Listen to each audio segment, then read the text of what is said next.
자, 이야기는 여기서부터 시작됩니다. 대제사장들과 바리새인들이 로마 총독 빌라도에게 아주 다급한 요청을 하러 찾아가죠. 바로 이 요청 하나가 인류 역사상 아마 가장 철저했을 어떤 무덤을 봉쇄하려는 작전의 시작이었습니다. 이 말을 한번 보세요. 이들의 핵심적인 두려움이 바로 여기에 드러나는 거예요. 예수님이 하셨던 예언을 이 사람들이 똑똑히 기억하고 있었던 거죠. 혹시나 진짜로 그 예언이 실현될까봐 그게 너무 두려웠던 겁니다. 그래서 제발 그 무덤을 아무도 손댈 수 없게 철통같이 지켜달라고 요구하는 거죠. 자, 그래서 첫 번째 파트입니다.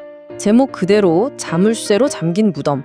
인간의 힘으로 이 상황을 어떻게든 완전히 영원히 끝내버리려고 했던 그 시도를 한번 들여다보겠습니다. 이 사람들이 동원한 보안 장치가 정말 대단해요. 무려 3겹입니다. 첫 번째, 딱 봐도 장정 여러 명이 붙어야 겨우 움직일 수 있는 거대한 돌로 입구를 막았고요. 두 번째, 거기에 로마 총독의 권위를 상징하는 공식적인 임봉을 딱 붙입니다. 이거 훼손하면 반역이다 라는 뜻이죠. 그리고 마지막으로 이걸로도 부족했는지 24시간 내내 무장한 로마 병사들이 경비를 서게 했어요. 어때요? 그야말로 완벽한, 정말 빈틈없는 계획처럼 보이죠? 네, 맞아요. 당시 사람들 눈에는 이게 정말 끝이라고 보였을 거예요. 완벽하게 봉쇄됐고 더 이상 어떤 변수도 끼어들 틈이 없어 보였죠. 하지만 여러분도 짐작하시겠지만 그 어떤 거대한 돌이나 로마의 임봉, 심지어는 막강한 군대의 힘으로도 막을 수 없는 훨씬 더 큰 힘이 이미 움직이고 있었습니다. 자, 그럼 이제 시점을 한번 확 바꿔보죠. 이 눈앞의 거대한 돌덩이보다 훨씬 더 오래된 어떤 약속에 대한 이야기로 넘어가 보겠습니다. 이 구절 시편 16편 10절 말씀인데요. 이게 무려 수백 년 전에 기록된 예언입니다. 그러니까 이 사건이 그냥 갑자기 벌어진 일이 아니라 아주 오래전부터 훨씬 더 큰 계획의 일부였다는 걸 보여주는 거죠. 무덤에 갇히는 게 결코 끝이 아닐 거라는 약속이 이미 있었던 거예요. 여기서 진짜 흥미로운 게 뭐냐면요. 멸망이라고 번역된 저 히브리어 단어 샤우트예요. 이게 그냥 죽음을 뜻하는 게 아니에요. 존재 자체가 완전히 썩어서 부패하고 파괴되어 사라지는 상태를 의미하거든요. 그러니까 하나님의 계획이 뭐였는지 여기서 명확해지는 거죠. 아들이 죽음을 겪게는 하시지만 그 죽음이 그를 완전히 파괴하도록 내버려 두지는 않겠다는 것. 그게 핵심이었습니다. 그래서 핵심은 바로 이겁니다. 십자가 따로 부활 따로 이렇게 별개의 사건이 아니었다는 거예요. 사람들이 예수를 십자가에 못 박으니까 하나님이 급하게 안 되겠다 부활시켜야지 하고 반응하신 게 아니라는 거죠. 처음부터 이 모든 것, 그러니까 십자가와 부활이 하나의 거대한 신적인 전략 안에서 착착 진행되고 있었다는 겁니다. 자, 그럼 이제부터는 이 두 가지가 어떻게 충돌하는지 한번 볼까요? 바로 인간의 두려움과 하나님의 계획, 이 둘의 극명한 대조를 살펴보겠습니다. 이거 정말 아이러니의 극치 아닙니까? 예수님의 적대자들이 오히려 그분의 제자들보다 부활의 약속을 더 똑똑히, 더 잘 기억하고 있었다는 사실 말이에요.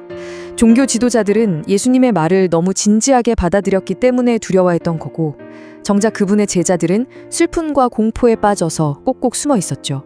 어떻게 보면 적들이 오히려 그분의 약속이 가진 힘을 더 믿었던 셈이에요. 이 두 가지를 비교해보면 그 차이가 확연히 드러납니다. 한쪽, 인간의 계산은 어떻습니까?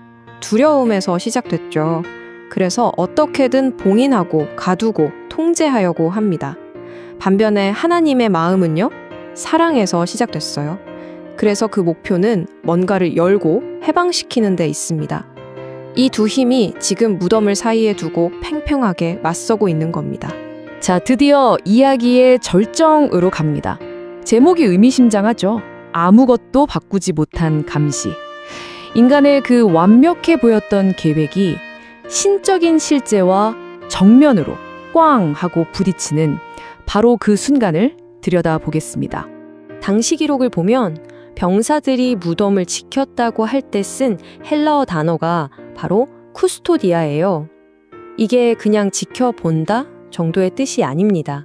아예 탈출 자체가 불가능하도록 만드는 아주 전문적인 군사 수준의 완벽한 감시 체계를 의미하는 단어거든요.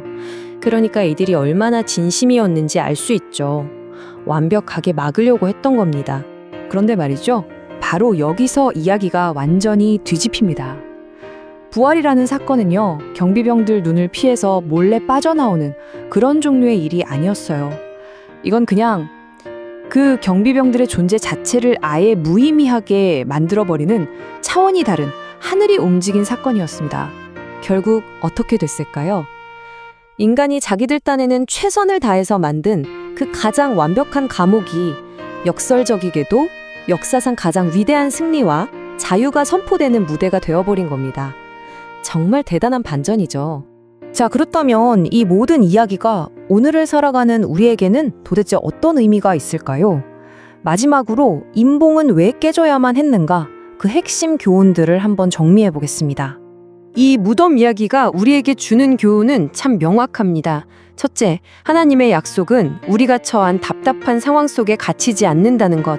둘째, 인간이 완벽하다고 생각했던 그 인봉이 오히려 하나님의 능력을 똑똑히 증명하는 증거가 되어버렸다는 것. 그리고 가장 중요한 것, 우리는 봉인된 무덤의 사람이 아니라 그 무덤을 깨고 나온 부활의 사람들이라는 사실입니다.